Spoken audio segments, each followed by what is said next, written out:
So this is my 2020, so I think it's a 19 model, but 2020 reg Yamaha 900 Tracer GT. Now I use this thing for all sorts. I use it to get to work, I use it for just tooling up and down. Since we're in lockdown, I've not been able to use it as much as what I'd hoped, but it's still a fantastic bike. Now, with a brand new bike, if you don't know, when you get them, you've got to put them in for their first service. They check the bike over, they make sure everything's okay, and then they give it you back. So usually what happens is you'll have a service at maybe 600, 800 miles, and then the next service after that will be at like 6,000 miles, so then you can just crack on and enjoy it. Now, I've had a couple of new bikes before, and I've never had a problem. You just run them in a little bit, take it back, they service it, plug them in, make sure there's nothing going on with them, and then that's it. Then they give you your bike back.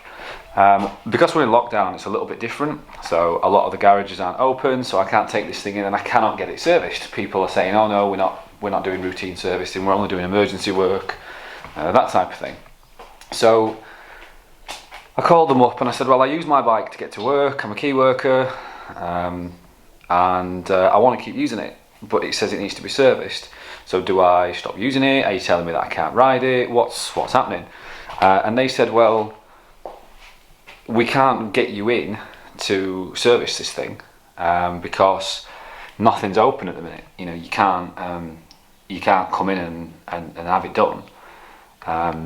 So I said, well, I need to keep using my bike. What do you suggest? And they said, well, are you capable of servicing it yourself? And I was like, yeah. I'm more than happy to do that.